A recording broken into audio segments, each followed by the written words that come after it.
Welcome to the stories on Echoes of Revenge. Step into a world where love turns dangerous, revenge feels inevitable, and every story drags you deeper into the shadows of desire, betrayal, and the human heart. Let's begin today's story.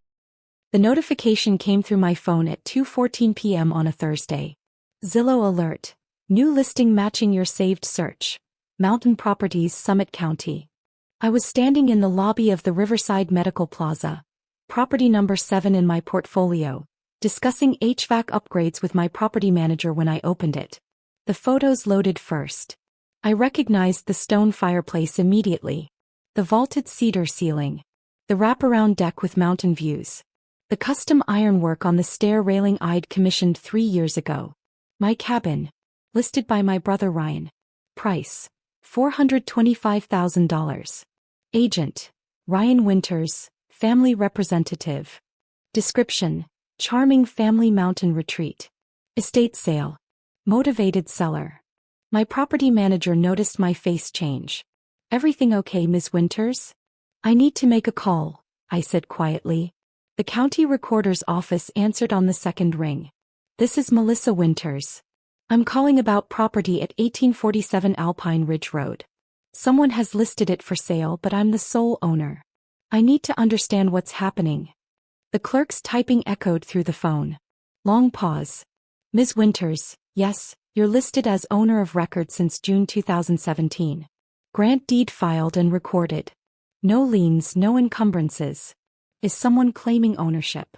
My brother just listed it on Zillow for $425,000. Her typing stopped. That would be a fraudulent listing. We'll need to file a report. Can you hold for our fraud investigation unit? I held. My hands were steady but my jaw was tight, that tell I get when trying not to explode. The ghost ledger. That evening I created the spreadsheet. Named it, The Invisible Tax. Entry 1. Cabin purchase June 2017. Mom to extended family.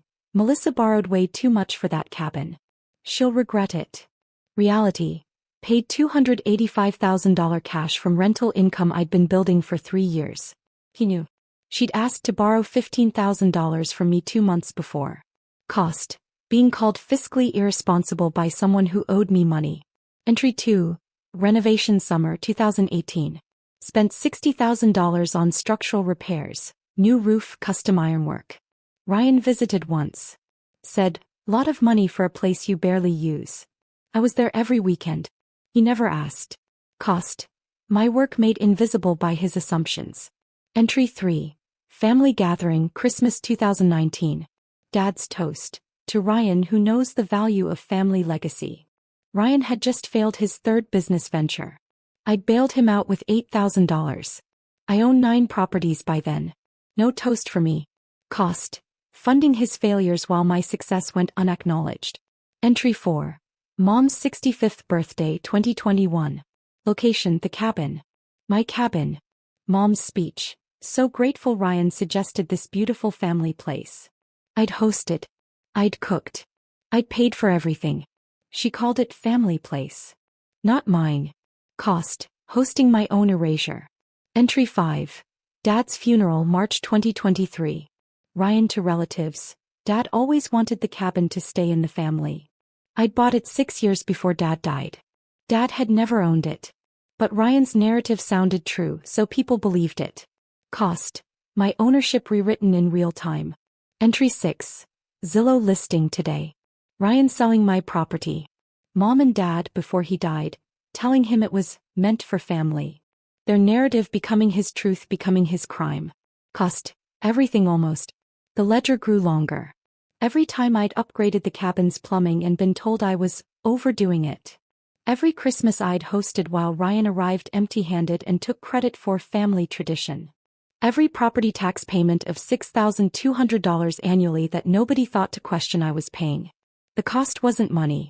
It was being systematically edited out of my own story. The internal framework. There's a psychological concept called confirmation bias. People see what confirms their existing beliefs and ignore everything else. My family's belief. Melissa is struggling. Ryan is successful. Therefore cabin must be Ryan's. Never mind the deed. Never mind the tax records. Never mind reality. Their narrative was stronger than my documentation. Until documentation became unavoidable. I remember the exact moment I understood I was building for myself, not them. The cabin's deck, July 2018. I was staining the new cedar boards. Hard work, hot sun, my hands raw from the brush. Ryan showed up unannounced with friends. They wanted to use the cabin for the weekend. Didn't ask, just assumed. Can't, I said. I'm working. He looked annoyed. Come on, Melissa. It's a family cabin. Don't be selfish. The stain can was heavy in my hand. The smell of cedar and chemical preservative filled the air. My tank top stuck to my back with sweat. I could hear his friends laughing by their car, already planning their weekend. Ryan, I said carefully, I own this cabin. I'm renovating this cabin. This is not a family timeshare. He laughed. Actually laughed. Sure, Melissa. Whatever you need to tell yourself. That was the moment. When I realized their reality and mine existed in parallel universes that would never intersect. So I stopped trying to make them see. I built anyway. Revenge isn't rage. It's building something so solid that when they try to steal it, they discover it's bolted to bedrock and their hands just break. The procedural cascade. The county recorder's fraud investigation moved with bureaucratic precision. Day 1. Initial report. I filed formal complaint. Submitted. Grant deed from 2017 title insurance policy, 7 years of property tax receipts, $43,400 total paid. Homeowners insurance declarations, utility bills in my name, renovation permits pulled under my ownership. The investigator, Sandra Chen, called me within 2 hours. Ms. Winters, this is extremely clear-cut. You're the legal owner. Your brother has committed real estate fraud by listing property he doesn't own. We're contacting Zillow immediately. Day 2. Zillow investigation. Zillow's fraud team pulled the listing.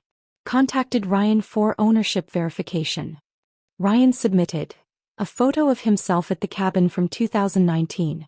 A family photo from Christmas 2021. A handwritten note allegedly from Dad saying, cabin goes to Ryan. Zillow's verification team requested grant deed, title insurance or property tax records. Ryan had none. Because he owned nothing. Day 3. Escalation. Zillow permanently suspended Ryan's account. Flagged him in their fraud database. Sent formal notice. Listing fraudulent property is a criminal offense.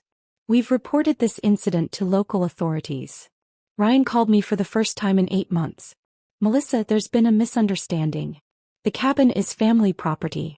You know that. Ryan, I've owned it since 2017. My name is on the deed. Not yours. Not Mom's. Mine. But Dad always said. Dad never owned it, Ryan. I bought it with my own money. Check the county records. He hung up. Day 4. Family counter-narrative. Mom called. Her voice had that quaver she used when playing victim. Melissa, why are you doing this to Ryan? He's just trying to help the family. You're being cruel. Mom, he listed my property for sale without my permission. That's fraud. It's not fraud, it's family. Everything is shared in families. Not property ownership, Mom. That's actually quite individual and legally documented. She cried. She always cried. Used to work. I'm sorry you're upset, I said. But the cabin is mine and Ryan committed fraud. Those are just facts. Day 5. Document analysis. The county recorder's office examined Ryan's handwritten note from Dad. Forensic analyst report. Paper manufactured 2022. Dad died March 2023. Ink analysis shows ballpoint pen type released April 2024. Handwriting analysis. 94.8% probability of forgery. Tremor patterns inconsistent with 70-year-old male. Consistent with 30 to 40-year-old attempting to mimic elderly script. Ryan had forged a note from our dead father. Day 6. Additional discovery. The investigation uncovered something else. Ryan had also listed the cabin on VRBO and Airbnb under family estate management. Had collected $12,400 in rental income over 8 months. From my cabin. Using my furniture. With my utilities. He'd been renting out my property and keeping the money. Day 7. Criminal referral. County Recorder's Office submitted findings to District Attorney. Fraudulent property listing, confirmed. Forged ownership documentation, confirmed. Theft by unlawful rental income, confirmed, $12,400. Wire fraud, Zillow, VRBO, Airbnb platforms, confirmed. Recommended charges: real estate fraud, forgery, theft, wire fraud. Day 9. Formal charges filed. District attorney filed criminal complaint. 4 felony counts. Ryan was arrested at Mom's house, where he'd been living rent-free for 6 months. Mom called me screaming, "You had your own brother arrested. What kind of person are you?" "The kind who owns property and doesn't let people steal it," I said and hung up. The revelation cascade. The investigation exposed everything else I owned. The DA's asset search revealed my full portfolio. Property 1, the cabin. 1847 Alpine Ridge Road. $285,000 purchase, now worth $520,000. Property 2, downtown loft building. 4 units. $8,400 monthly rental income. Property 3, historic storefront. The coffee shop where family held Dad's wake. I'd owned it for 5 years. They'd never asked who the landlord was. Property 4, medical office complex. 3 dental practices. Stable professional income. Property 5, the building housing Ryan's favorite gym, where he had a membership he couldn't afford and I'd secretly paid for twice. Properties 6 to 8, residential triplex portfolio. $156,000 annual income. Property 9, warehouse converted to artist studios. Featured in the City Arts magazine. Property 10, retail plaza. Grocery store anchor tenant. The store where Mom shopped every week. Property 11, the vacation condo in Desert Springs, where I'd let family stay for free 17 times in 6 years. Each one documented. Each one solely in my name. Each one generating income while family called me the struggling one. The consequences: criminal, Ryan faced 4 felony counts. Bail set at $75,000. Mom couldn't afford it. He sat in county jail for 3 weeks before public defender negotiated plea. Final sentence: 2 years prison suspended to 18 months with restitution. $12,400 stolen rental income plus $28,000 in damages and court costs. 5 years probation. Financial: Ryan's credit destroyed. Felony conviction barred him from real estate industry forever. Mom's house where he'd been living went into foreclosure. She'd taken equity line to pay his legal fees. Professional: Ryan had been working toward contractor's license. Felony conviction ended that. Couldn't get bonded. Couldn't get insured. Social: court documents became public record. Local news covered it. Man arrested for listing sister's $425,000 cabin he didn't own. Comments section was brutal. Family: Mom blamed me entirely. Sent emails calling me vindictive, cruel, heartless. I blocked her after the 14th one. Extended family divided. Some understood. Most chose comfort over truth. Easier to blame me than confront Ryan's crime. Scorched earth ending. 8 months later I'm at the cabin. Alone. Mid-October, aspens turning gold, air sharp and clean. I've added property 12, a small apartment building near the university. Closes escrow next week. My phone buzzes. Ryan's number. He's out on probation. I don't answer. The restraining order is still active. Mom tried to visit the cabin last month. Drove 4 hours. I changed the locks and gate code years ago. She sat in her car for 2 hours then left. She sent one text: "This used to be a family place." I didn't respond. It was never a family place. It was always mine. The cabin stands solid. Cedar walls I refinished. Stone fireplace I repaired. Deck I built. Every board, every nail, every decision, mine. Ryan wanted to sell my foundation. Said he proved its strength. The ghost ledger is closed. The theft is repaid. The fraud is punished. From the 12 fortresses I built in silence, my future rises, permanent, documented, and unassailable.